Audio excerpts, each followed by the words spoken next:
بسم اللہ الرحمن الرحیم. السلام علیکم. Welcome to Islamic pulses. آج ہم اس ویڈیو میں جو لیکچر ڈسکس کرنے جا رہے ہیں وہ سورۃ البقرہ ہے اور اس کی مزید ہم آگے آیات پڑھیں گے. وہ ہے 121 سے 126 اور ان 3-4 آیات میں ہم لوگوں نے جو پڑھنا ہے اس میں 2 ٹاپک آ رہے ہیں. ایک تو یہودیوں کے حوالے سے ہے کہ ان لوگوں نے کیسے پہلے مسلمانوں کو مس گائیڈ کیا تھا، لیکن انہی میں سے کچھ افراد ایسے تھے جو کہ راہ ہدایت پر تھے. اور اس کے بعد ہم پڑھیں گے حضرت ابراہیم علیہ السلام کے حوالے سے شارٹلی.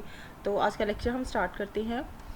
بسم اللہ الرحمن الرحیم. آیت نمبر 121 کو اگر ہم پڑھتے ہیں تو اس میں اللہ تعالیٰ نے بیان فرمایا ہے ان لوگوں کے حوالے سے جو تو رات کا جب ان پر نزول ہوا تھا تو اس کو اس انداز میں پڑھتے تھے جیسا کہ اس کو پڑھنے کا حق ہے، ساتھ میں ان تعلیمات پر عمل بھی وہ لوگ کرنا شروع ہو گئے تھے. تو اللہ تعالیٰ نے بیان فرمایا ہے کہ اللہ زینہ آتیناہم الکتاب یتلونہ حق تلاوتہ، کہ وہ لوگ جنہیں ہم نے کتاب دی ہے اسے پڑھتے ہیں جیسے اس کو پڑھنے کا حق ہے. اولئک یؤمنون بہ، وہی لوگ اس پر ایمان بھی لاتے ہیں. ومن یکفر بہ، پس جو اس سے انکار کرتے ہیں. فاولئک ہم الخاسرون، وہی لوگ اٹھانے والے ہیں نقصان، خسارہ یا پھر سختی برداشت کرنے والے ہیں. اب ابن کثیر میں جو اس کی ایک ایکسپلینیشن دی گئی ہے، جو وضاحت کی گئی ہے، وہ یہ بیان کی گئی ہے کہ جو یہود کے کچھ سمجھدار لوگ ہیں نا، ان کا ذکر بیان کیا گیا. جیسے کہ ہم لوگوں نے پچھلی آیات میں پڑھا تھا کہ جو یہودی ہیں ان میں سے اکثر ان کے افعال بہت زیادہ قبیح تھے. ٹھیک ہے، جیسے مسلمانوں کو تنگ کرنا ہے، ان کو مس گائیڈ کرنا ہے، عبادات کے حوالے سے وہ مسجد میں نہیں ادا کر اس سے روکتے تھے، یا پھر دین اسلام سے ہٹانے کی انہوں نے حتیٰ کوشش کی تھی کہ کم از کم اگر یہ ہمارے دین پر نہیں بھی آتے ہیں تو بھی اپنے دین پر وہ لوگ قائم نہ رہیں. تو انہی میں سے ایک گروہ ایسا بھی تھا جو نیک اور ہدا طرز تھے. ٹھیک ہے، اور انہوں نے تو رات کو نہ صرف غور و فکر سے پڑھا تھا بلکہ اس پر عمل بھی کیا تھا، اور اسی کو سمجھنے اور اس پر عمل کرنے کی وجہ سے وہ اسلام کی دولت سے فیض یاب بھی ہو گئے تھے. اور بیسیکلی یہ عبداللہ بن سلام اور ان کے ساتھیوں کے بارے میں یہاں پر ذکر کیا گیا ہے. پھر اگر ہم جنرل اس کا میننگ دیکھتے ہیں قرآن مجید کے حوالے سے، تو اس حوالے سے بھی بیان کیا گیا ہے اس میں کہ جیسے قرآن مجید کو اس کی تلاوت کرنے کا حق ہے کہ ایک لفظ کو غور کے ساتھ پڑھا جائے، اس کو سمجھا جائے، اس کے مطابق اس پر عمل کیا جائے، اور جو احکامات ہیں ان پر عمل اس کی پیروی کی جائے. تو وہ اس آیت میں بیسیکلی یہ 2 باتیں بیان کی گئی ہیں.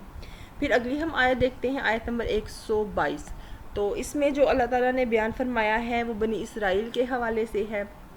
ان کا جو رویہ تھا وہ بار بار مختلف مقامات پر ان کو یاد دلائی گئی ہے کہ آپ کا جو عمل تھا وہ کیا تھا، اور اس کے حوالے سے کیا آپ کو سزا ملی ہے یا کیا آپ کو بینیفٹ ملا ہے. وہ ان 2 آیات میں ہم پڑھتے ہیں. جیسے آیت نمبر 122 میں اللہ تعالیٰ نے بیان فرمایا ہے کہ یا بنی اسرائیل اذکروا نعمتی التی انعمت علیکم، کہ اے بنی اسرائیل میرے احسان کو، میری اس نعمت کو، میرے اس انعام کو یاد کرو جو میں نے تم پر کیے ہیں، اور بے شک میں نے تمہیں سارے جہاں پر بزرگی دی تھی. اب ہم اگر اس کا ایکسپلینیشن دیکھتے ہیں یا اس کی وضاحت اگر ہم کرتے ہیں یا اس کو سمجھنے کی کوشش کرتے ہیں، تو پچھلی جو آیات تھی سٹارٹ میں جو بنی اسرائیل میں مختلف انعامات کیے گئے تھے اس حوالے سے بیان کیا گیا ہے. وہ احسانات کیا تھے، جیسے یہاں پر انہوں نے بیان کیا ہے کہ بے شک میں نے تمہیں سارے جہان پر بزرگی دی تھی. اب یہ بیسیکلی بنی اسرائیل پر جو پہلا اللہ تعالیٰ کی طرف سے ایک انعام کیا گیا تھا کہ اقوام عالم پر ان کو برتری دی گئی تھی، اور اس احسان کو بیان کیا جا رہا ہے کہ جو بنی اسرائیل بیسیکلی کسی مذہب، فرقہ یا عقیدے کا نام ہے، اور ایک قوم تھی، ایک نسل کا یہ نام تھا. اور یہاں پر جو ہے نا وہ ان کی فضیلت کا ایک طرح سے ذکر بیان کیا جا رہا ہے. وہ برتری کیا تھی؟ اس سے مراد یہ تھا کہ یہ ان پر اللہ تعالیٰ نے ایک یہ رحمت بھیجی تھی، یا یہ کہنے کہ اس پر اپنا کرم کیا ہوا تھا کہ یہ جو بنی اسرائیل والے تھے یہ توحید کے علمبردار تھے، یعنی کہ ایک خدا کو ماننے والے تھے، باقی اقوام میں یہ سلسلہ نہیں تھا. اور دوسرا ان کو یہ فوقیت بھی دی گئی تھی کہ اس پر برگزیدہ پیغمبروں کا نزول فرمایا گیا تھا. تو اس نعمت کو یہاں پر بیان کیا گیا ہے کہ اس احسان یا اس نعمت کو یاد کرو جو میں نے تم پر کیے تھے. اور سب سے پہلا جو آ جاتا ہے انعام وہ تھا تمام جہانوں پر بزرگی، یعنی کہ ایک توحید کی، ایک الہ کی جو ہے نا وہ اس کے علمبردار تھے، اس کے مطابق وہ عبادت کرتے تھے، اور ساتھ میں مختلف برگزیدہ پیغمبر آپ پر بھیجے گئے تھے. اگلی آیت جو 123 ہے اس میں بیان کیا گیا ہے کہ اس دن سے ڈرو جس دن کوئی بھی کسی کے کام نہ آئے گا اور نہ اس سے بدلہ قبول کیا جائے گا، نہ اسے کوئی سفارش نفع دے گی اور نہ وہ مدد دیے جائیں گے. اب بیسیکلی یہاں پر عقیدے کی خرابی جو ان کے ایک ذہن میں بن گئی ہوئی تھی، یہاں کہنے کہ ان کے ایک بگاڑ کی یا ان کے اندر ایک خرابی آنے یا مس گائیڈ ہونے کی ایک وجہ یہ بھی تھی. ایک مائنڈ سیٹ یہ تھا اور وہ کہہ لیں کہ ایک زوم میں وہ یہ رہتے تھے کہ ہم ہمارے نسل میں یا ہمارے اس قوم میں جو برگزیدہ اور اکابر انبیاء کرام ہیں ان کی ہم اولاد ہیں اور اسی کی وجہ سے ہم لوگ بخشے جائیں گے چاہے ہمارے اعمال کچھ بھی ہو جائیں گے. اسی حوالے سے یہاں پر مزید بیان کیا گیا ہے کہ آخرت کے دن کوئی بھی کسی کا کوئی کام نہیں آئے گا، نہ کوئی سفارش قبول ہوگی، نہ کوئی نفع جو ہے نا وہ مددگار ثابت ہوگا اس حوالے سے. تو یہ جو ان کا مائنڈ سیٹ تھا کہ ہم لوگ بخشے جائیں گے تو اس چیز کی بھی نفی کر دی گئی ہے. پھر آگے ہم اگلی آیت پڑھتے ہیں، آیت نمبر 124. اس میں بیان کیا گیا ہے حضرت ابراہیم کے حوالے سے، اور اس میں بیان فرمایا ہے کہ جب ابراہیم کو اس کے رب نے کئی باتوں میں آزمایا تو اس نے انہیں پورا کر دیا. فرمایا بے شک میں تمہیں سب کا لوگوں کا پیشوا بنا دوں گا، یعنی کہ امامت دوں گا. پھر کہا اور میری اولاد میں سے بھی. فرمایا میرا عہد ظالم کو نہیں پہنچے گا، البتہ میرا وعدہ ظالموں کے لیے نہیں ہوگا.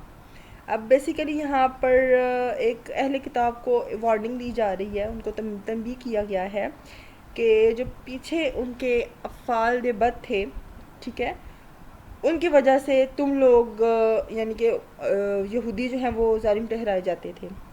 اب قیامت اور کہنے کہ قیادت کے قابل نہیں رہے تھے یہ لوگ، تو اس وجہ سے یہ جو منصب تھا حضرت ابراہیم کی جانشینی کا اس حوالے سے بیان کیا جا رہا ہے کہ یہ اب امت محمدیہ کو دیا جا رہا ہے. جیسے پچھلی آیت میں ہم نے پڑھا تھا کہ ان کا ایک ذہن بن گیا ہوا تھا کہ ہم لوگ جو ہماری قوم ہے اس میں برگزیدہ پیغمبر بھیجے گئے ہیں جو ہماری نسل سے تھے جو ہم بخشوا دیں گے. اس وجہ سے ان کے اعمال بد بھی تھے اور انہی بد کرداریوں کی وجہ سے انہوں نے اپنے اوپر ظلم کیا تھا کہ ان کی جو امامت اور قیادت ہے اس کو ہٹا دیا گیا تھا، اور پھر وہ جانشینی حضرت ابراہیم علیہ السلام کی جو بیان کی گئی ہے وہ امت محمدیہ کو دیا گیا ہے. اب اس میں جو مقصد آ جاتا ہے، مقصد یہ آ جاتا ہے کہ جو یہودی ہیں ان کو ایک ڈائریکشن دی جا رہی ہے اور ان کو کہنے کہ ابھارا جا رہا ہے، اور ابھارنا اس میں مقصد ہے کہ وہ نبی پاک صلی اللہ علیہ وسلم کی اتباع کریں، ان کی پیروی کریں تاکہ وہ پھر راست پر آ جائیں، اور جو آخرت کا جو نا فکر کرتے ہوئے اپنے اعمال نیک سر انجام دے تاکہ اس حوالے سے ان کی بخشش ہو سکے اور وہ بچ جائیں اعمال بد سے. اگلی آیت ہے سورۃ البقرہ کی، اس میں بیان کیا گیا ہے 125 میں اور اس میں اللہ تعالیٰ نے بیان فرمایا ہے کہ وَإِذْ جَعَلْنَا الْبَيْتَ مَثَابَةً لِلنَّاسِ وَآمَنًا وَاتَّخِذُوا مِن مَّقَامِ إِبْرَاهِيمَ مُصَلًّى. سب سے پہلے بیان کیا ہے کہ جب ہم نے کعبہ کو لوگوں کے لیے عبادت گاہ اور امن کی جگہ بنایا، اور ساتھ ہی فرمایا ہے کہ مقام ابراہیم کو نماز کی جگہ بناؤ. جب ہم اس کی وضاحت میں جاتے ہیں تو جعلنا البیت کا معنی آ جاتا ہے جی بیت، ٹھیک ہے، بیت کہتے ہیں گھر کو جس میں رات بسر کی جائے گی، اور اس سے مراد خانہ کعبہ بیان کیا گیا ہے. اور مثابتاً للناس، مثابتاً کہتے ہیں جی اسم ظرف کو، اور اس سے مطلب ہوتا ہے لوٹنے کی جگہ. اور مقام رجوع وہ مقام ہے جس کی طرف انسان بار بار رجوع کرے اور طبیعت سیر نہ ہو، یعنی کہ بار بار اس جگہ پر جائے پھر بھی دل نہ بھرے اور بار بار جانے کی اس خواہش اس میں رہے. اگلا لفظ جیسے بیان کیا گیا امن، خانہ کعبہ کا جائے امن ہونا، ٹھیک ہے، اس سے ظاہر ہے کہ اس کے ارد گرد چند میل کا رقبہ جسے ہم حرم کہتے ہیں دارالامن قرار پایا ہے. حرم میں کسی کو قتل کرنا تو کہہ لیں کہ ایک مائنڈ میں نہیں آتا، بلکہ جانور تک کو شکار کرنا جائز نہیں تھا، اور اسلام سے قبل بھی جنم حرم کو مقام امن تصور کیا جاتا تھا. پھر جیسے آگے بیان کیا گیا ہے وَاتَّخِذُوا مِن مَّقَامِ إِبْرَاهِيمَ مُصَلًّى کہ نبی پاک صلی اللہ علیہ وسلم کے ذریعے امت محمدیہ سے یہ خطاب کیا گیا ہے، ان کو مخاطب کیا گیا ہے، ان کو بیان کیا گیا ہے کہ مقام ابراہیم کو جائے نماز بنائیے، یعنی کہ وہاں پر آپ نماز ادا کیجئے۔ ہم نے ابراہیم اور اسماعیل سے بھی عہد لیا تھا کہ میرے گھر کو طواف کرنے والوں، اعتکاف کرنے والوں، رکوع کرنے والے اور سجدہ کرنے والوں کے لیے پاک رکھو۔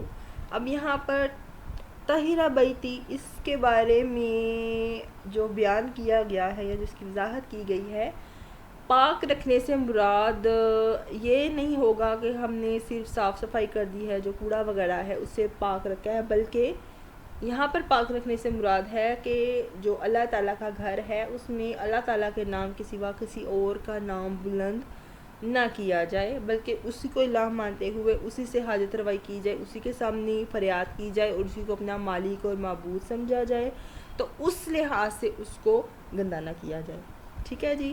اس کے بیتی اگر معنی ہم دیکھتے ہیں تو اس کا معنی آ جاتا ہے میرا گھر، اور گھر کو اللہ تعالیٰ نے جب اپنی طرف منسوب کرنے سے شرف اور عظمت بیان کرنا یہاں پر اس کا مقصد آ جاتا ہے۔ اس کے بعد اگلا ہم لفظ دیکھتے ہیں لطائفین، کہ طواف کرنے والوں کے لیے۔ اب طواف گھومنے اور چکر لگانے کو کہتے ہیں، اور جب ہم شرع اسلام میں اس کا معنی دیکھتے ہیں تو کعبہ کے گرد جو 7 چکر لگائے جاتے ہیں اس کو ہم طواف بولیں گے۔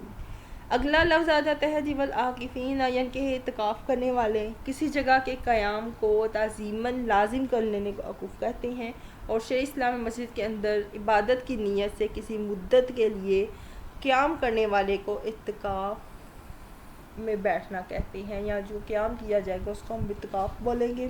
اور اس میں بغیر ضرورت کے مسجد سے نکلنا بھی منع ہوتا ہے، اور بعض جو علماء کہتے ہیں کہ اس میں روزہ رکھنا بھی ایک شرط ہوگی۔ اس کے بعد آخر میں ہم نے پڑھا تھا ورکعی سجود، کہ رکوع اور سجدہ۔ ٹھیک ہے۔ رکوع اور سجدہ جو ہے وہ بیسیکلی نماز کے 2 ارکان، مشہور ارکان میں یہ شامل ہیں۔ پھر اگلی آیت ہم پڑھتے ہیں تو اس میں اللہ تعالیٰ نے جو بیان فرمایا ہے وہ اہل مکہ کے لیے امن اور رزق کی دعا جو ہے وہ کی تھی حضرت ابراہیم علیہ السلام نے۔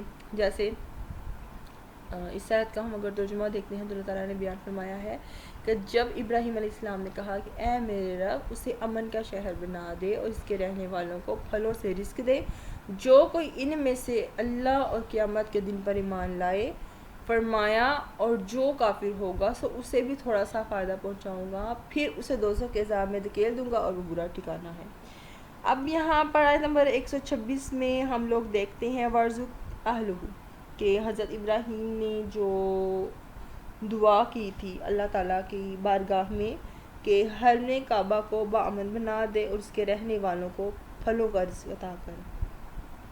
اب یہ جو 2 دعائیں قبول ہوئی تھی، کہا جاتا ہے کہ یہ کسی معجزے سے کم نہیں تھی، اور جیسے یہ خشک ہے، گرم ہے، ریگستان ہے مکہ اور اس کے گرد و نواح، لیکن اس کے باوجود وہاں پر ہر قسم کا پھل اور ترکاریاں دستیاب ہیں۔ پھر فرمایا من آمن منہم باللہ، ٹھیک ہے، یعنی کہ اس سے پہلے حضرت ابراہیم کو بتایا گیا تھا کہ خدا کا فضل اور احسان آپ کی نیک نیت اللہ تک محدود ہوگا۔ لا ینال عہد الظالمین، اب وہ دعا کرتے ہوئے خود ہی یہ شرط لگا دی کہ پھل میوے صرف ان لوگوں کو دیے جائیں جو ایمان رکھتے ہیں۔ قال ومن کفر، اس کا اگر مفہوم ہم دیکھتے ہیں کہ جو فضل اور احسان اہل ایمان کے ساتھ مخصوص ہے، جس سے کفار محروم ہے، وہی اخروی ہے، وہی دینی ہے، اور دینی زندگی کے انعامات کا تعلق ہے اس سے کافر اور جو انکار کرنے والے ہیں وہ بھی محروم نہیں ہوں گے بلکہ برابر حصہ پائیں گے۔ جب یہ زندگی ختم ہوگی پھر کیا ہوگا؟ پھر انہیں جہنم میں بھیج دیا جائے گا۔ تو یہ ہمارا آج کا لیکچر تھا۔ انشاءاللہ باقی آیات، باقی احکامات، باقی فرامین جو باقی آیات میں اللہ تعالیٰ نے بیان فرمائے ہیں، انشاءاللہ وہ ہم اگلی لیکچر میں ڈسکس کریں گے۔ اللہ حافظ۔